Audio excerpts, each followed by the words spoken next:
Hello everyone and welcome to this second episode of our Analyzing History mini-series about Karens. In the first episode we talked about what a Karen is, and I explained a theory that I have about the origin of the wave of Karens that we seem to see everywhere today. If you haven't seen it, you should really do so before watching this one, at least if you want this one to make sense, but in case you choose not to, just know that we will be looking at two types of freedom today: societal freedom and personal freedom. Speaking of which, I've realized that I might not have explained this concept well enough in my first video. These are terms that I have made up to describe the dichotomy of having freedom. Both societal freedom and personal freedom in this case is referring to the freedom of the individual person of a country. When I talk about societal freedom, I don't mean that the society is to be viewed as an entity that has rights or privileges. What I talk about when I say societal freedom is the freedom that the society that an individual lives in has provided or promised to that individual. That he has certain unalienable rights within the society given to him by that society. Another term for societal freedom could be constitutional rights. And then when I talk about personal freedom, I'm talking about one aspect of the freedom he is given. The freedom to live his life exactly as he wants to. What I was trying to explain in the first video about the paradoxical relationship between the two is that if a person decides to value his own personal freedom higher than that of others, then the society might choose to take away or restrict that person's societal freedom. If you drive too fast, you are valuing your personal freedom to drive higher than the other people's societal freedom or right to be safe. So you get a ticket. In this case, your societal freedom that dictates that you are free to use your money as you wish is taken away to the extent of the amount of the ticket. If you commit a felony in the US, you might lose your societal freedom to the extent where you are actually imprisoned. And you lose some of your other societal freedoms, such as the freedom to vote and own firearms. To benefit fully from the societal freedoms that your society gives you, you have a responsibility to stay within the boundaries that the society has set up for your personal freedom. You have to find a balance between the two. So basically, it can be said like this: to receive freedom, you have to limit your freedom. That's the paradox that I'm trying to explain. If you ask me, humankind has freedom, but a freedom fraught with paradoxes. Without law and order, man has no freedom. If you want peace, you must prepare for war. You're damned if you do, and you're damned if you don't. And those two sides of freedom are what I have chosen to label as societal and personal freedom. Great. With that out of the way, I'd like, as I mentioned in the first episode, to go through some of the major historical events in US history and see if we can spot some periods where the relationship between the personal and societal freedom, or people's opinion about them, has been unbalanced, and how that might affect the people living in those periods and the generations that followed. 1492. We all know the basics of this. Columbus tries to take a shortcut to India and ends up in America. There isn't a whole lot of focus on freedom at this point, other than the fact that they believed that they were free to do whatever they wanted. 1620.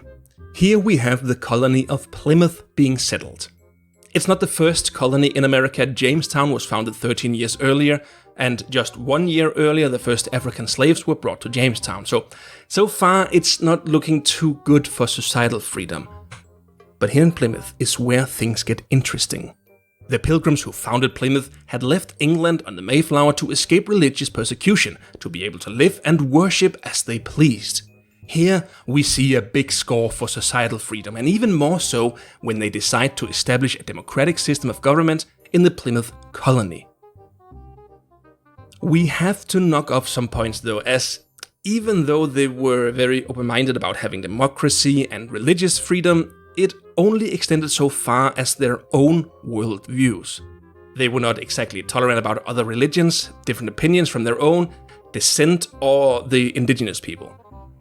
Already we see a group of people where freedom was on the forefront of their minds, but it was a little bit of a skewed view on freedom. So let's follow one of the families that lived here and see how that family is shaped all the way through America's history. This will be a fictitious family, I made it up for anyone wondering. I simply want all of us to try to view history as a very personal thing that happened to real people, rather than just something from a textbook. Let's say that a family with the name of Thompson lived here in Plymouth at this time. How would the father, John, describe the colony to little Thomas? He would no doubt say something in the line of, "We live in the only free society in the world. We elect our government and every free man can voice his concerns at the town meetings. And we are free to worship God in the way that we see fit." To the Thompson family, they were living in a haven of societal freedom. But the slave next door would beg to disagree. He was not free. He could not vote or raise issues at the town meetings, and if he had a religion, he would most likely have been forced to convert to the Plymouth Colony's Puritan Christianity. Hi there, it's future Daniel here. When researching this episode, I apparently misunderstood some of the facts that I read.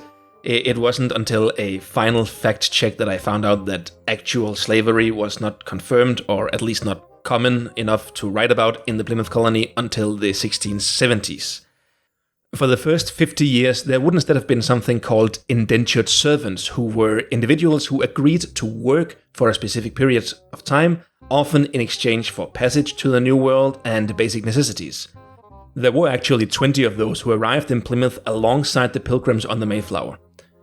Unlike slaves, these indentured servants, they entered into these contracts voluntarily, and they were released from them once their term was completed. They would primarily have been of European origin, including English and Irish and Scottish, but might in some instances also have been both of African or even Native American descent. And while they may not have been forced to convert to the Pilgrims' version of Christianity, they would have found themselves in an environment where the dominant religious beliefs exerted a strong social pressure. Those who had different faiths might have felt compelled to conform, at least outwardly, to the religious norms of the community. They would still not be allowed to vote.